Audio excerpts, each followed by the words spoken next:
Seja bem-vindo a mais uma edição do Botequim Virtual. Informação na dose certa.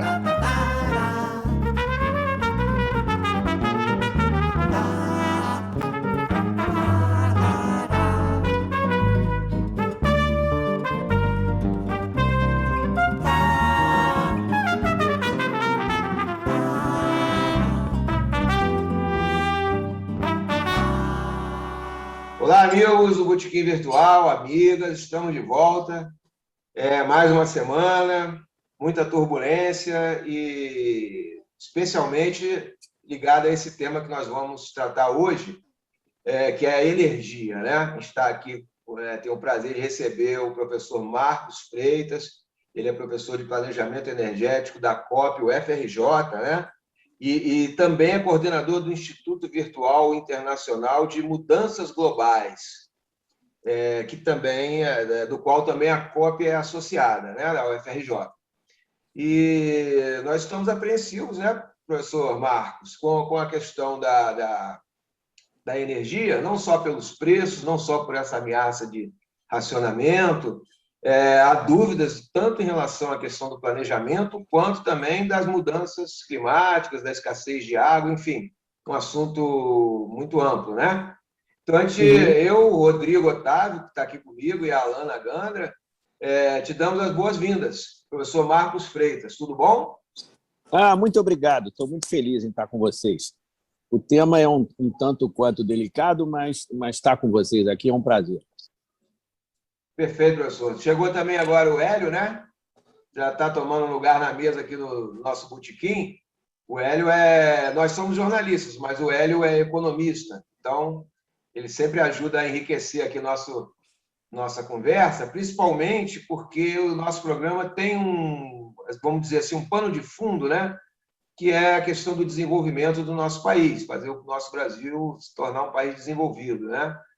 E a questão do planejamento está diretamente associada ao desenvolvimento, como a gente tem visto aí no próprio Brasil mesmo, né? No período do Celso Furtado, do Getúlio, e também em outros países, como a China, atualmente. Bom, mas vamos lá. Vou pedir, então, para a Alana, mantendo a tradição, fazer a primeira pergunta. Professor Marcos, como é que o senhor vê esse problema nosso aí, escassez hídrica? Os reservatórios com pouca água, as usinas termoelétricas sendo acionadas. Como é que o senhor vê isso? Nós vamos repetir uma nova crise, como já tivemos aquela anterior? Alana, de fato, vamos repetir uma nova crise. Aliás, já estamos nela, né? Primeiro é mais do ponto de vista econômico, né, que a gente vê aí os nossos consumos residenciais, os nossos consumos comerciais, enfim, nas indústrias, sofrendo já pressão de preço. Nossa energia está ficando muito cara. Segundo, enfim, a gente já começa a ver restrições a investimentos tão necessários para o retorno da pandemia, que estão aí agora sendo represados, né, de indústrias, etc., que estão com medo do racionamento. E não será um racionamento similar ao que foi o de 2001, quando a gente tinha 85% de hidrelétrica. Hoje a gente está na faixa de 60% da capacidade instalada, inclusive cresceu muito em relação a 2001. Mas é primeiro, uma pressão econômica, e segundo, a gente pode sim ter riscos de racionamento, porque a hidrelétrica ainda é a nossa energia firme principal. Então, isso pode causar problema e também conflitos de uso da água. Uhum. Perfeito. E houve, então, realmente um passo grande, né, em direção às termoelétricas, principalmente, né, de reduzir a participação das hidrelétricas. Houve, então, também, como o professor acabou de afirmar, um aumento da capacidade instalada.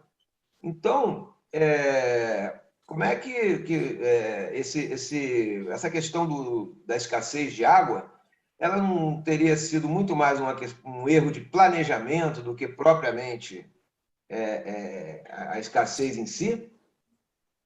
Sem dúvida, há um erro de planejamento. Aliás, vários. mas, de toda forma, é um somatório entre erros de planejamento, que aí a gente pode atribuir a questões conjunturais de governos, que duram 4 anos, enfim, mais federal do que estadual e municipal, mas também há alguns problemas estruturais.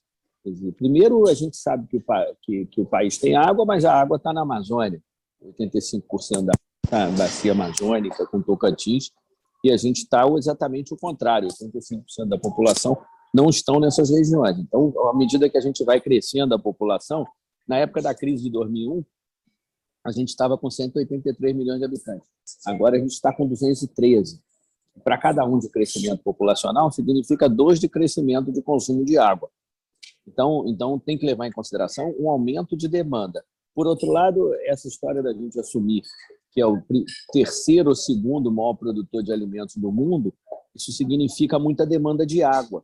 A maior parte do consumo de água é para a produção de alimentos. 70%, se a gente levar em consideração a irrigação, ou se a gente conseguir medir água de chuva, já que a nossa agricultura, a maior parcela dela é água de chuva, a gente retira a água antes de chegar no rio, que dependendo do uso do solo, retornaria com mais facilidade.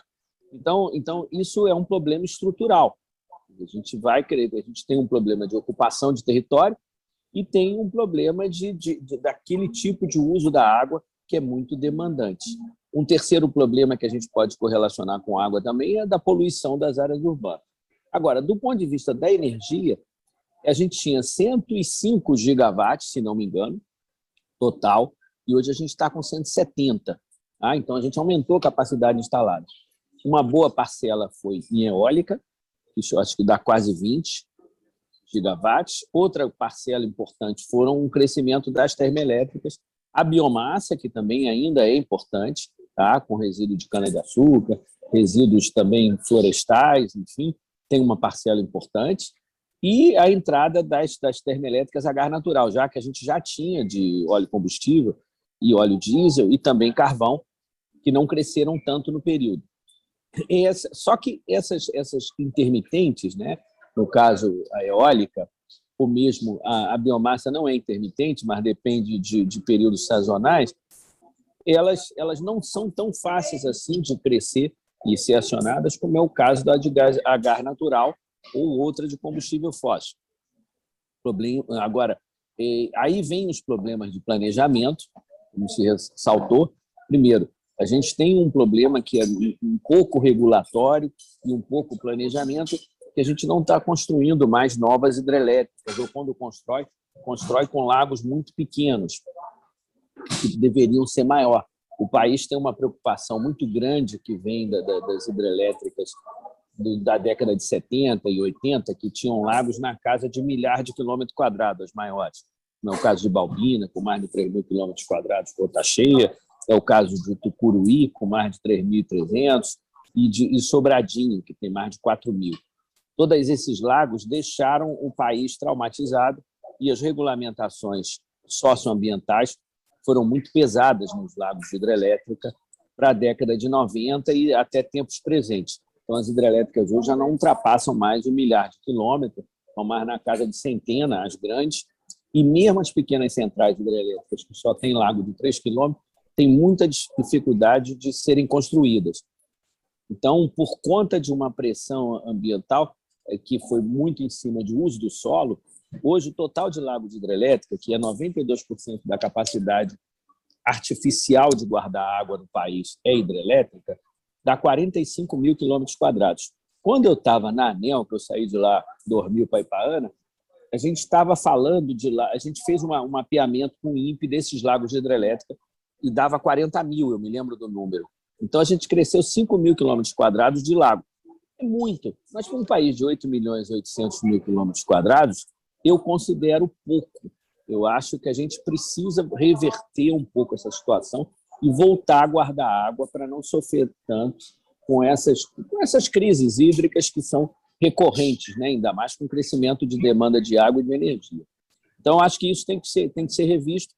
É um esforço grande, porque a gente vai ter que mexer com regulamentação ambiental, a gente vai ter que discutir um pouco com a sociedade compensação financeira de índio, compensações ambientais pela perda de área para os lagos e fazer outras coisas, mas valorizar o uso da água. A gente está vendo que a água tende a se tornar mais importante do que o uso do solo num país desse tamanho. Só para ter uma ideia, todas as nossas áreas urbanas não ultrapassam 1% do território, e as áreas de boi ultrapassam 20% do território brasileiro. Então, eu acho que a gente pode reconsiderar ter lagos maiores artificiais e aí ter mais garantia de hidrelétrica, porque a gente não usa nem 30% do nosso potencial.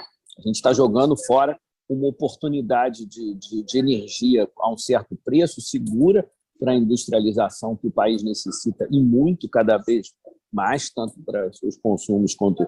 Acho que o comentário que foi feito de desenvolvimento é fundamental.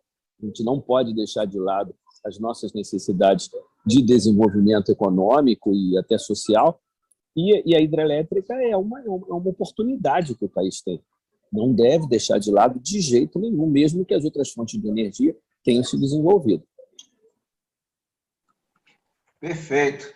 A gente comemora aqui a chegada da Marina Neri, né, no nosso botequim, também jornalista. E Hélio, quer perguntar, Rodrigo? Deixa a Marina perguntar primeiro, ou o Rodrigo. Que eu cheguei entre o Rodrigo e a Marina. Tá bom. Rodrigo, chegou primeiro. Quer perguntar? Posso perguntar. Professor Marcos, boa tarde. Boa tarde, Rodrigo.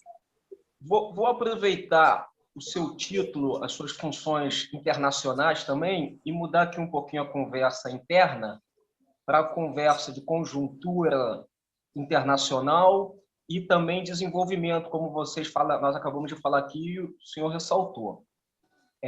Se nós pegarmos as manchetes dos jornais do mundo hoje, o meio ambiente está em primeiro lugar, também como passo para o novo desenvolvimento econômico, passando aí pela energia. Ou seja, a conversa é mais ou menos a mesma, inclusive com a reunião internacional que se avizinha. E nessa conversa, parece que pede-se uma energia renovável, créditos de carbono. É um ponto meio nebuloso que eu gostaria que o senhor esclarecesse para nós, até numa linguagem bem de botequim. Ao mesmo tempo que o mundo realmente é finito e temos que ter cuidado, essa conversa não parece, mais uma vez, clube dos ricos para excluir gente, excluir países, nações? Agora a regra vai mudar. A regra é quem lança esse tipo de energia aqui, quem produz aquilo, o mercado de carbono, de energia limpa, se aproximando muito sorridentemente de Wall Street e tudo isso. Como é que fica quem não está nesse grupo? Nós que já vimos, falando em termos de histórico mundial, nós já vimos esse filme. Como é que fica quem não está nesse grupo, como o Brasil, e ao mesmo tempo tem muito capital nesse grupo, como o senhor acabou de falar, sobre o nosso potencial de água, nosso potencial biológico. Como jogar esse jogo, sabendo que nós temos um governo hoje em dia caricatural, risível? E aí, como é que a gente fica? Olha, Rodrigo, de fato, essa discussão ética, né, que a gente tenta levar nesses grandes temas globais, quer dizer, países que ocuparam a lixeira atmosférica há muito mais tempo que nós, né, que foram aí favorecidos pela Revolução Industrial, pelo colonialismo, imperialismo, né, que veio depois, etc. Enfim, esses países, principalmente a Europa e a América do Norte, eles, de fato, foram os grandes emissores e têm um peso muito maior no aquecimento global do que nós. Nós temos aí um certo rescaldo, principalmente do uso do solo, com o desmatamento da Amazônia. Oi, voltou? Caiu. Alô? Oi. Alô? Estamos te ouvindo. Ouvindo bem. Por favor. Estamos ouvindo. Então, nessa situação, a gente tem que tomar cuidado para não enveredar em modas que podem atrapalhar o nosso processo de desenvolvimento e de enriquecimento tão necessário à manutenção dessas 213 milhões de pessoas que, pela previsão informada, vai até 235 pelo IBGE de crescimento demográfico. Então, a gente tem que tomar cuidado para não perder esses nossos estoques de energia renovável. Aí, vamos aos modismos que você citou e muito bem. Eu fiz parte do IPCC, que produziu o livro de energias renováveis, o relatório especial publicado em 2012. Havia uma briga, eu trabalhei no grupo da hidrelétrica, tá? E tinha uma dezena de pessoas em cada um dos subgrupos, de um total de 12. Havia uma briga para ver como seria a capa do livro. E a capa do livro acabou tendendo para a eólica, porque os financiadores daquele capítulo especial do IPCC, que custava em torno de $1 milhão, nós não recebíamos remuneração, mas nós que éramos de países desenvolvidos tínhamos nossas passagens e diárias pagas para 4 reuniões ao longo de 4 anos, espalhadas pelo mundo. Então, cada reunião custava $150, $200 mil no meu cálculo. Então, essa brincadeira custou $1 milhão, que foi financiado por alguém, ou por empresas, etc. E havia uma pressão do lobby da eólica para ser a capa do livro da energia renovável principal. Depois, a gente vê hoje um certo esforço em transformar a fotovoltaica numa grande solução de redução de emissão de carbono, quando a gente sabe que os painéis fotovoltaicos, a maioria vem da China, que é uma matriz de carvão. Então, do ponto de vista de análise de ciclo de vida, a gente não está reduzindo as emissões de carbono quando a gente bota fotovoltaico. A gente, pura e simplesmente, está transferindo a emissão de carbono para outro país. E ainda tem que transportar esse painel até o Brasil. O Brasil tem renováveis muito impressionantes, tanto que fomos o principal produtor de combustível líquido no caso do etanol, e que hoje somos o segundo, já não somos mais o primeiro.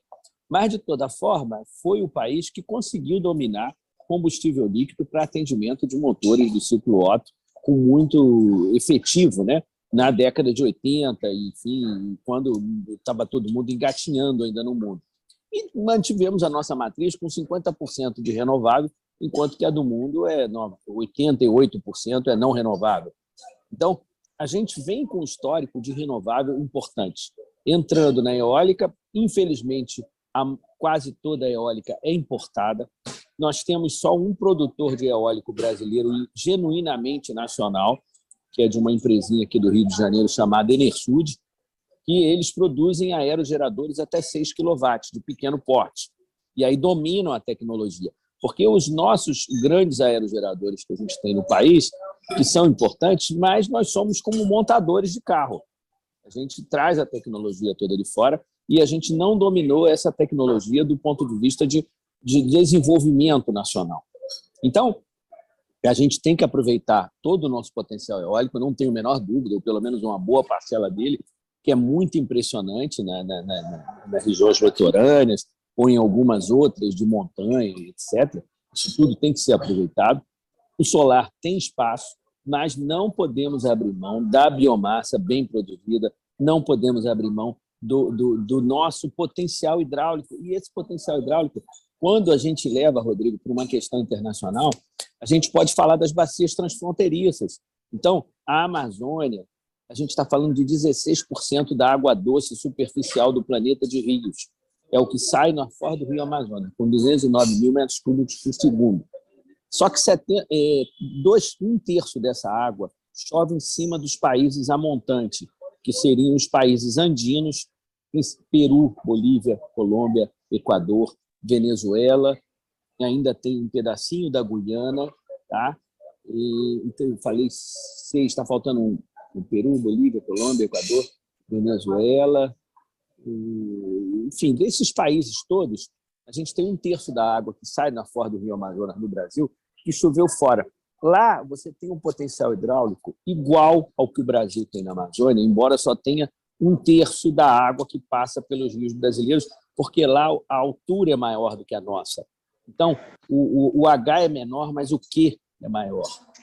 Não, me desculpem, o Q é menor, mas o H é maior, inverso.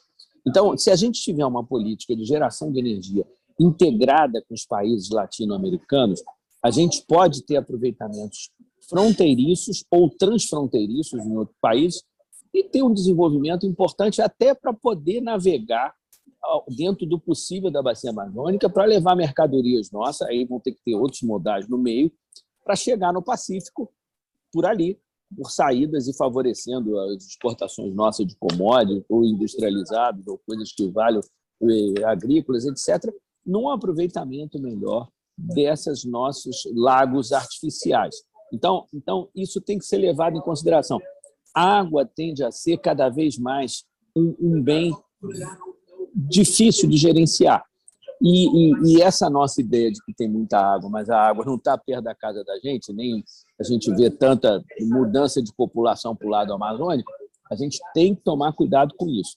Uma das coisas que o Rodrigo falou da questão internacional é que, com o enriquecimento da China e da Índia, tende a ter um enorme aumento de consumo de comida no mundo, principalmente de comida de proteína animal.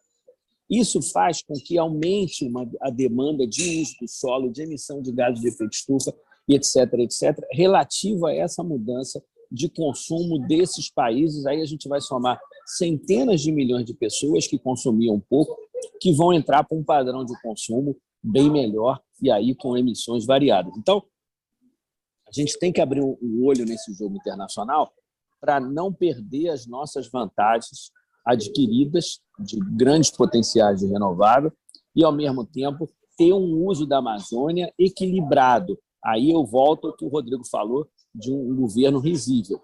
De fato, aquilo que a gente está de novo fazendo com a Amazônia não é novidade. A gente teve taxas de desmatamento dos anos 80 até o início dos anos 90 em torno de 20 mil quilômetros quadrados ano. Então, não esqueçam que já desmatamos muito mais do que estamos desmatando hoje. Porém, não justifica a gente voltar a crescer o desmatamento da Amazônia quando a gente conseguiu chegar a 5 mil quilômetros quadrados ano e agora já estamos indo entre 8 e 9.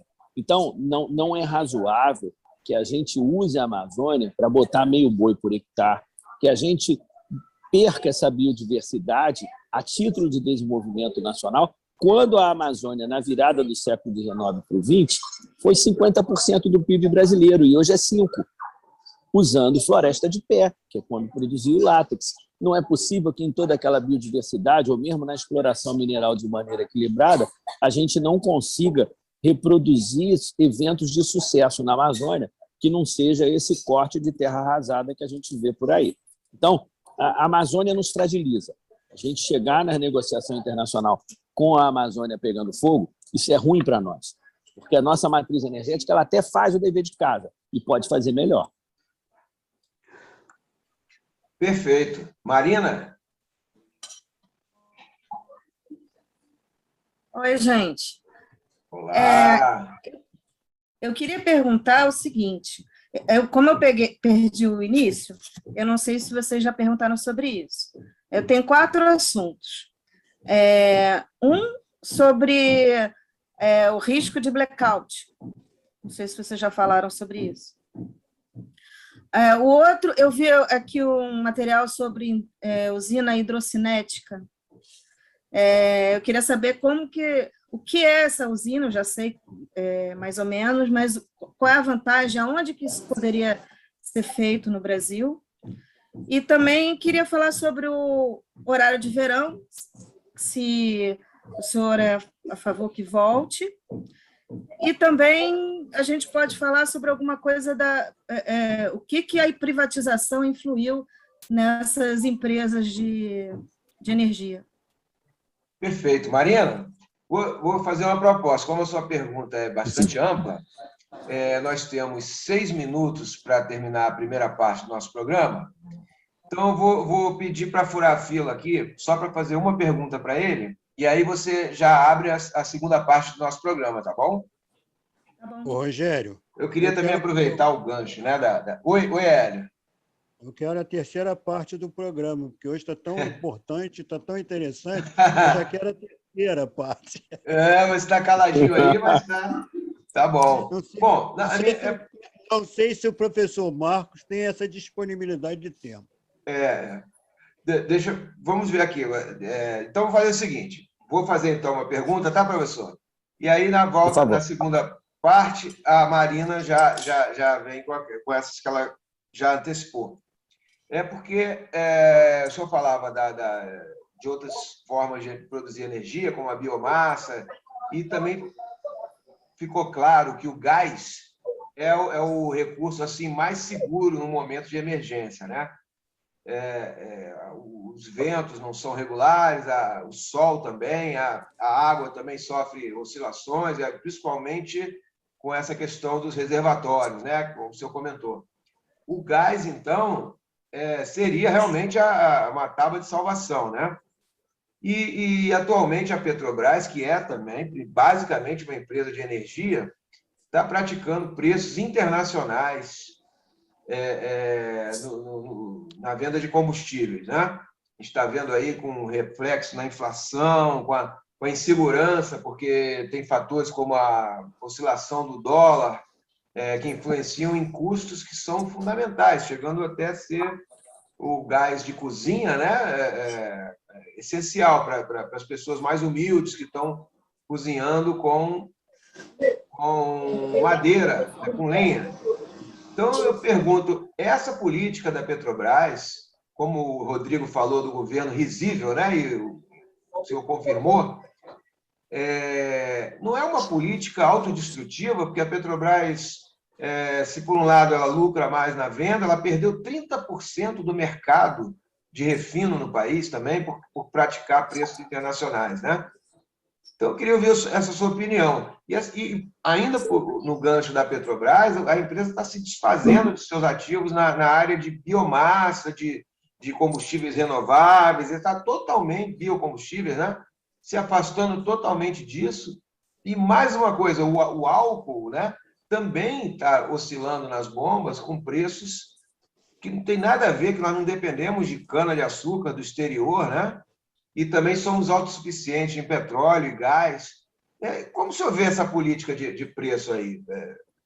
A pergunta foi grande, mas tem 3 minutos e meio para responder, tá, meu amigo? Tá bom. Vamos lá.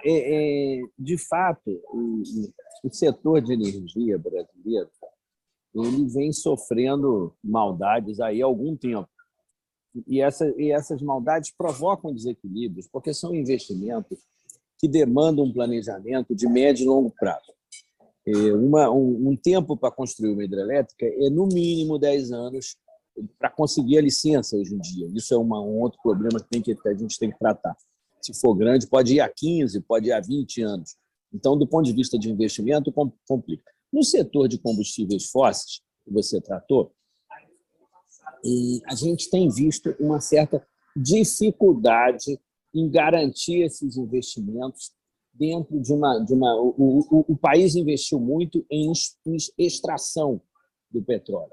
Extração do petróleo e tem resultados impressionantes a ponto da gente ser quase, enfim, autossuficiente, não fosse por uma questão de refino que você ressaltou bem. Nós não investimos a contento para refinar o petróleo que a gente produz no pré-sal. O petróleo que a gente produz no pré-sal, a gente vende ele bruto e depois compra derivados no exterior, porque não temos capacidade de refino para transformar esse petróleo. Isso me parece uma decisão, no mínimo, confusa, porque a gente se esforça tanto, é como se eu produzisse cana-de-açúcar, mandasse a cana-de-açúcar para o exterior e trouxesse o etanol e o açúcar de volta. Desculpe, professor, te interromper, mas que nesse momento o preço de importação está tão vantajoso, né, que as próprias refinarias da Petrobras, que são insuficientes para atender o país inteiro, mas elas estão ociosas, porque estamos importando gasolina, porque o preço... Em parte é isso. Em outra parte é que as nossas refinarias, pelo que eu escuto dos meus colegas aqui da COP, que são mais petróleo do que eu, não têm capacidade para tratar o nosso petróleo que a gente está produzindo. O tipo de petróleo que vem do pré-sal não é friendly com o nosso tipo de refino. Então, dá esse descasamento entre a nossa principal área produtora e a nossa capacidade de refino. Eu não tenho exatamente o custo dessa região do pré-sal, deve estar abaixo de $20 o barril, possivelmente. A Petrobras está praticando preços de paridade de importação, né? Então, esse lucro que a Petrobras obteve no ano passado, ele é um pouco mascarado pelas vendas de ativos da empresa, né? Que pesaram muito no grupo, e essa alta no preço dos combustíveis pode até ter influenciado um pouco, mas ela é uma faca de dois gumes, porque, ao mesmo tempo que a Petrobras lucra mais na venda do combustível, ela perde mercado de importação, e a ponto de que, como bem disse o professor, nós precisamos de mais refinarias para processar toda a produção do pré-sal, porém, as nossas refinarias da Petrobras estão ociosas, porque nós estamos importando combustíveis. Enfim, é uma política de preço que está repercutindo na inflação, apesar do país estagnado, né? A inflação está pressionada, porque o petróleo tem 1000 outras repercussões, não apenas na gasolina, mas até no alimento que a gente consome. Enfim, professor, a nossa opção pelo gás, o fato da Petrobras ser uma empresa de energia, e esse governo risível, como nas suas palavras, e que também nós endossamos, está praticando preços internacionais, como fica isso do ponto de vista do planejamento energético e do impacto na economia, no desenvolvimento? Do ponto de vista do planejamento energético, eu já ressaltei que essas coisas precisam ser pensadas com prazo. E houve um certo esforço gigantesco para a exploração e não houve nos outros segmentos, principalmente o do refino, que não se adequou ao volume de óleo produzido e o tipo de óleo produzido, que é o mais importante. O segundo tema que você tratou muito bem, que é o do gás natural, a gente tem gás natural associado e não associado. O associado é aquele que sai junto com a produção de petróleo. E o não associado é aquele que é um poço específico, que a gente perfura ou não. O que vem acontecendo é que a gente tem muito gás natural associado a essa produção de petróleo e que a gente tem duas opções quando ele é associado.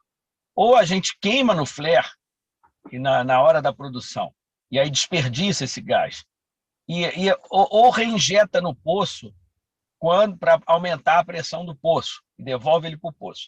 A outra opção é você ter uma forma de escoá-lo para um consumo que é o ideal. E isso seriam por meio de dutos, na maior parte das vezes, e esses dutos, por sua vez, chegarem até as áreas de acúmulo e as áreas de consumo. O que vem acontecendo é que houve até um esforço regulatório para que houvesse uma espécie de geração distribuída no gás, copiado um pouco do que foi feito no setor elétrico, que favorece as pequenas gerações nas residências, etc., para que o gás pudesse ter várias ofertantes.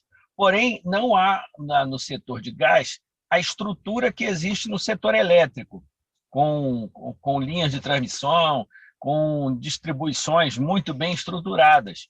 Existem poucas cidades no Brasil que têm redes de distribuição de gás, e mais ainda, o principal, é que os gasodutos e as áreas de acúmulo desse gás, que podem ser até em minas de, enfim, em minas de sal, por exemplo, nos Estados Unidos se guarda em minas de sal, no subterrâneo, esse gás. Hoje, o gás é guardado praticamente nos próprios dutos que são de trazer eles dos poços, e muitas vezes não chegam às áreas consumidoras e, no caso, às termoelétricas.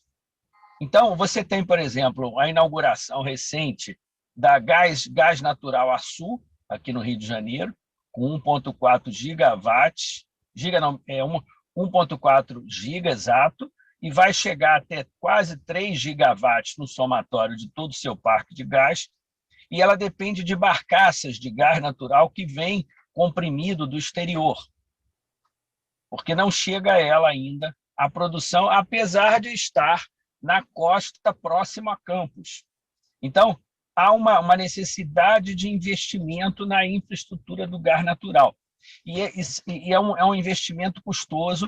A gente vai lembrar do gasoduto Brasil-Bolívia, que foi um esforço grande de investimento. Enfim, então essa rede de gás ela precisa crescer e o estoque de gás também precisa crescer para não depender só da produção e ter acúmulos que possam ser garantidores.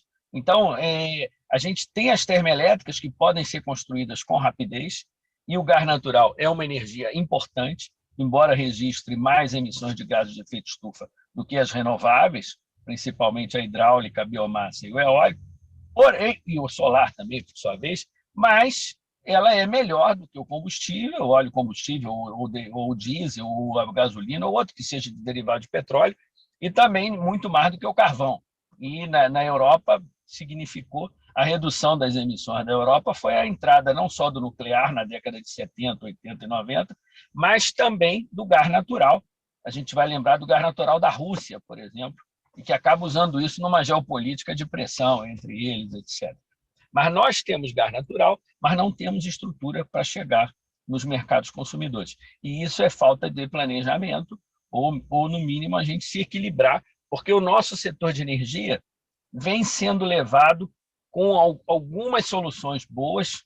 A eólica foi uma boa solução, embora o conteúdo nacional seja baixo, mas a eólica é uma boa solução de entrada. O Nordeste sempre foi dependente de energia e hoje é um exportador de energia.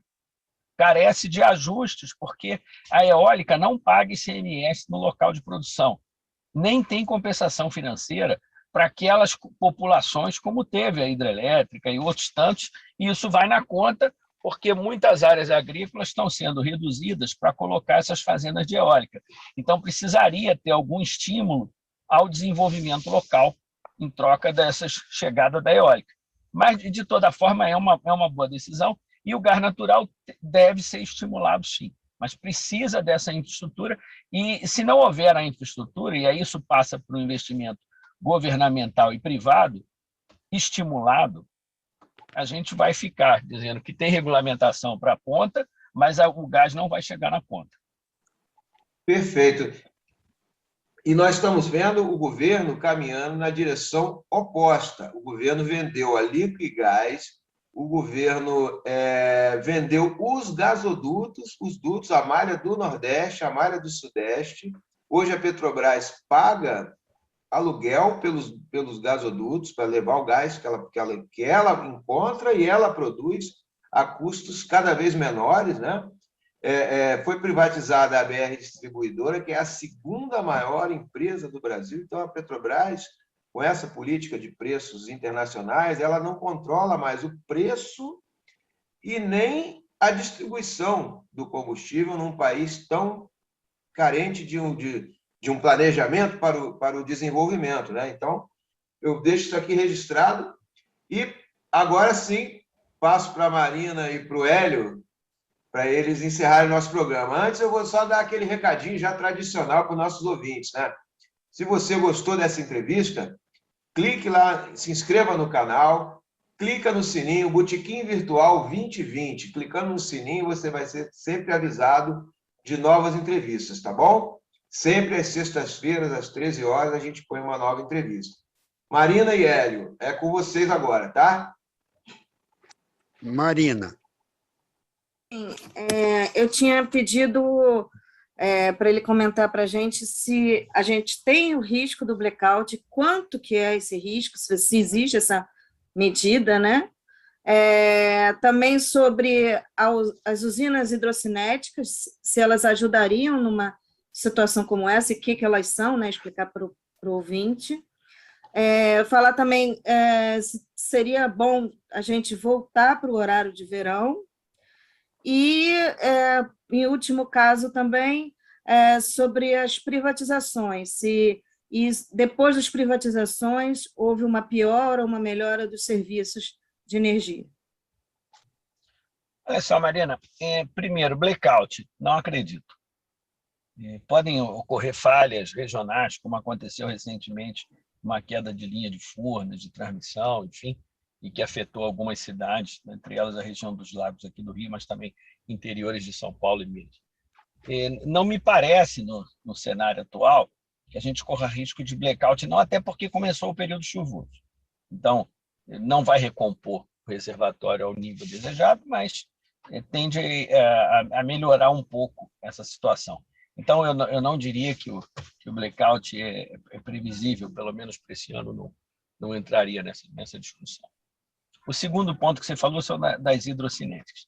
As hidrocinéticas são aquelas turbinas que se aproveitam das correntezas, ou se aproveitam seja a velocidade de rios, ou, eventualmente, a gente tem usinas reversíveis, quer dizer, turbinas, né, que aproveitam essa força hidrocinética em dois sentidos, como é o caso de La Rance, lá na França, que pega a subida e descida das marés.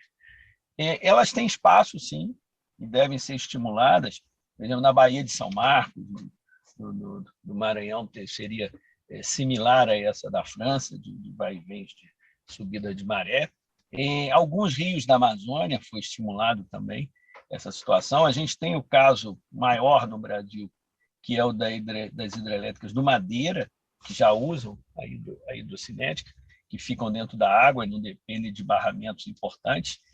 Mas são turbinas boas e onde há potencial devem ser feitos, mas existe ainda mais nas menores proporções, dificuldade de ancoramento dessas turbinas e dificuldades de engenharia. Então, elas têm potencial, sim, para entrar mais, mas não creio que seja uma solução para essa nossa dinâmica de crescimento e etc.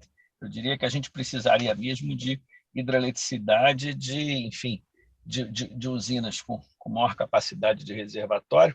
Não precisa ser, logicamente, uma balbina de quase 4.000 km² de lago e 250 megas de geração. Aí vira um lago de lama. Mas a gente pode ter figuras como tem Itaipu, que tem 1.000 km de lago, embora tenha 1.000 km², e tem 14 GB de geração, lógico, ali um potencial extraordinário, mas podemos ter coisas medianas, né? Até aproveitar melhor Belo Monte também, que pode ter um pouco mais de reservação de água para aproveitar toda aquela capacidade instalada. E qual era a tua outra pergunta? Horário de verão. Sou favorável que qualquer megawatt, qualquer possibilidade que a gente tenha de redução de consumo por não ter que ligar as lâmpadas, enfim, aproveitar um pouco mais a luz solar, sou favorável, embora haja um argumento de que houve aumento de consumo em horários que não seja o horário de ponta convencional, principalmente para climatização de ambiente, mas eu acho que também tem um efeito de lazer, um efeito de turismo, de estímulo ao setor comercial, que está muito combalido, né, de serviços, aproveitando essa luz do sol do período que a gente tem mais luz, que é o verão. Então, sou favorável. Qual era a última, Marina? Sobre a energia antes e depois da privatização. Energia antes e depois da privatização. Eu não costumo vincular muito privatização ou estatização com eficiência. Às vezes você tem determinadas entradas de setor privado que dão conta direito do serviço, e se tiver uma boa regulação, você pode controlar tanto os êxitos, né? Enfim, índices de DEC/FEC, de tempos de número de faltas de energia, enfim, e outros, né? Tempo que fica faltando para faltar pouco e esses índices ficarem bons, estimular a entrada de energia renovável. Boa parte da energia renovável que entrou aí de eólica foi com privado, embora os estatais também tenham participado. E acho que sim, que a regulação às vezes falta, porque quando você privatiza, você tem uma demanda maior de acionistas e que, se não estiver olhando direitinho na regulação, você pode não reverter para o consumidor um determinado ganho que podia reduzir perdas e etc., e essas perdas se reverterem na tarifa. Isso acontece muito na distribuição de energia. E na geração, eu acho também que tem espaço para o privado, não acho que é só direito da estatal, enfim, mas tem que ser, de fato, estimulado.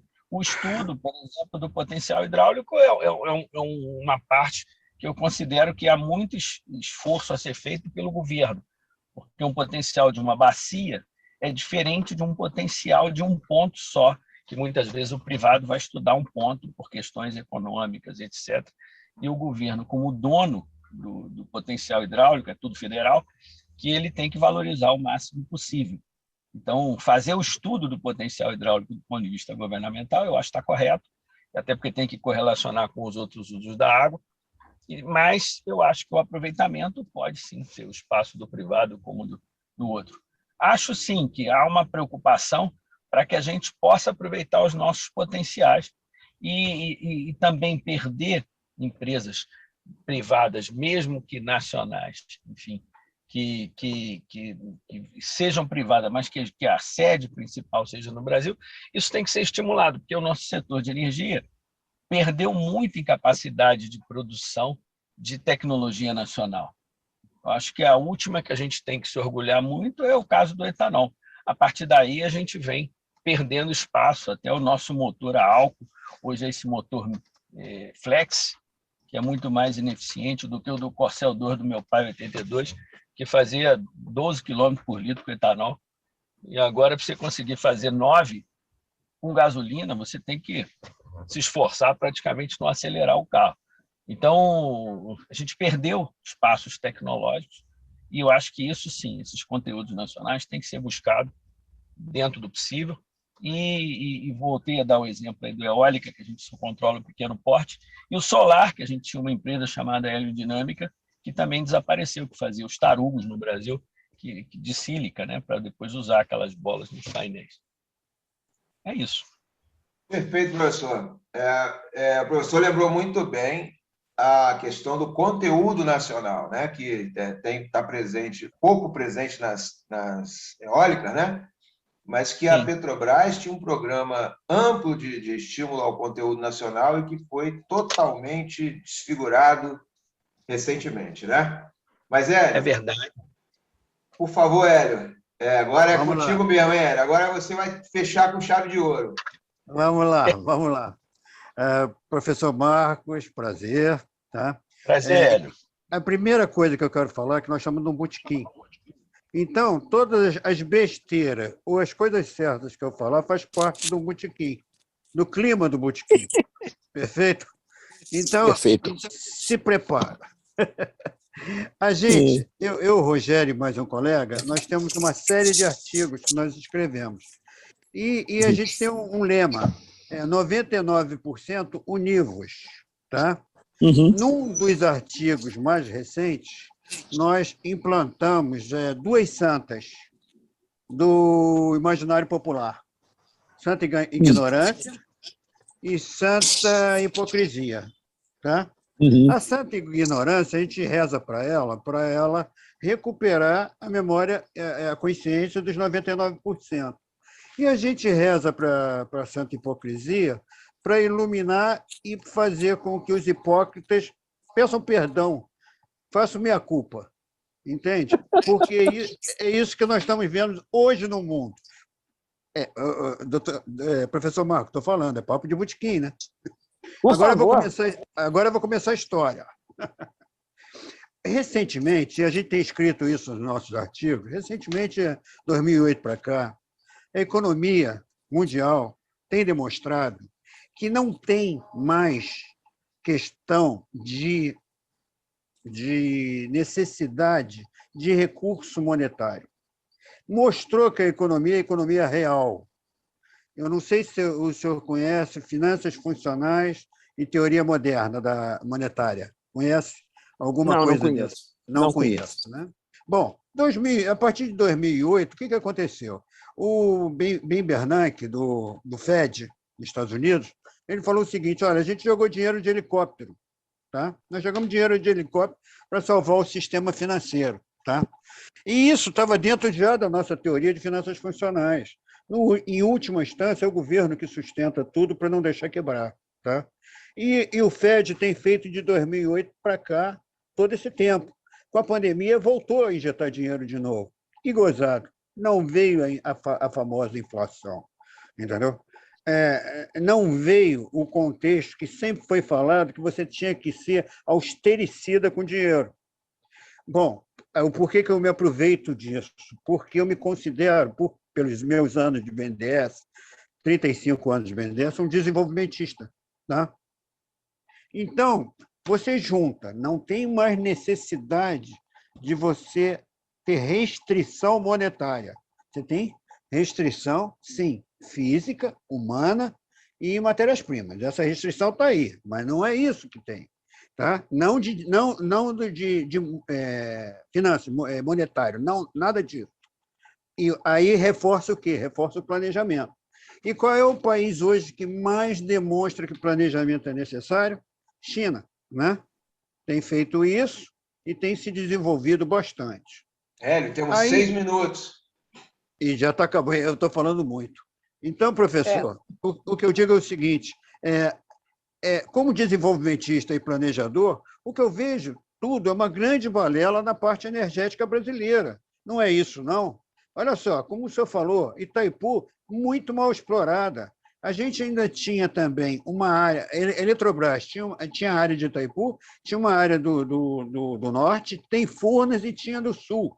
Não sei qual é, não sei se estava considerado Itaipu. Tinha muito potencial e tem muito potencial. Não tem, não? Ainda não precisa ser explorado ao limite? Olha só, de fato, a gente tem que voltar a olhar para dentro do nosso país e até do nosso continente, porque potencial hidráulico, por exemplo, de bacia transfronteiriça, como eu já citei, a gente não aproveitou direito e não aproveita a Amazônia. Perfeito. A gente está desperdiçando de maneira aberrante o nosso potencial hidráulico naquela região. E a gente se perde nós contra nós mesmos. Na Bacia do Prata, da mesma forma, Itaipu necessitaria se revisitar os pactos entre os países, porque a gente tem 14 gigas e, pelo que eu sei, pode botar mais 3 ou 4 turbinas, pelo que nos anos, principalmente, que tem bastante água. Aumenta então, para só quanto? Que ela pode ir de 14 a 17 gigas e vira de novo a maior hidrelétrica do mundo. Perfeito. Só que para fazer isso, tem que combinar com a Argentina. Tá? Uhum. Existe um acordo internacional e que limita isso. E isso foi feito principalmente na época que a Argentina temia muito riscos de inundação com a construção de Itaipu. Bomba hídrica. Bomba hídrica. O que ocorreu é que, com o aproveitamento da Bacia do Paraná, onde está uma maior parte da nossa geração, o Brasil hoje protege muito mais a Argentina do que dá problema. E a maneira como são operadas as hidrelétricas, com o ONS muito presente, faz com que o nosso volume de espera segure as chuvas nos anos de chuvas intensas, principalmente do El Niño na Bacia do Paraná. Então, eu acho que se a gente tivesse lideranças que não seriam lideranças governamentais, seriam lideranças de Estado, poderiam fazer esses aproveitamentos mais integrados, sendo jogo de ganha-ganha entre os países. Quer dizer, eu teria um maior aproveitamento de Itaipu, mas eu compraria mais energia da Argentina, por exemplo, ou faria outros investimentos, ou destinaria uma parcela. No caso da Amazônia, eu já citei, não tem mercado para consumo de energia, o potencial hidráulico da Amazônia, para os países de lá, mas tem no Brasil. Perfeito. E isso pode virar um pré-sal de água, ou uma OPEP de água, se você pensar só no caso do potencial hidráulico da Bacia Amazônica. Poderia ter aproveitamento de equivalente de 3 a 4 milhões de barris de petróleo dia em geração elétrica. À vida. Isso só na Bacia Amazônica. Então, existem muitas coisas. Na biomassa, a gente já desenvolveu bem o etanol, mas a gente não desenvolveu bem o biodiesel. Perfeito. Então, a gente continua no biodiesel de soja. E a gente vê o preço do óleo de soja na gôndola. A quanto está. Até porque a gente manda boa parte da soja em semente, por causa da Lei Candir. Então, a gente perde óleo dentro da soja, quando antes exportava o farelo. Então, isso tudo vão desbalanceando. A gente precisava desenvolver as plantações de palma no Brasil. Perfeito. Palma, eu digo dendê. Porque Na área que foi desmatada na Amazônia, que já ultrapassa 700 mil quilômetros quadrados, a gente fez um cálculo aqui na COP que com 1% dessa área plantada com Dendê, 7 mil quilômetros quadrados, a gente produziria todo o óleo diesel necessário para a geração elétrica da Amazônia. Isso na época que Manaus não estava interligada ainda, porque o consumo era muito grande. Então, você tem uma série de...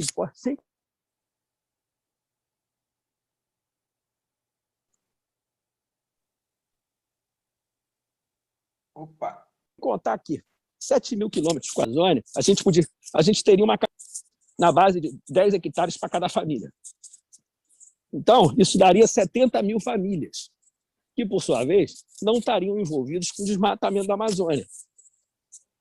Então, você tem uma série de hipóteses para retomar a economia do país, e o setor de energia pode, sim, ter um papel não só de atender, como também gerar emprego e renda. Perfeito. O que foi deixado de lado.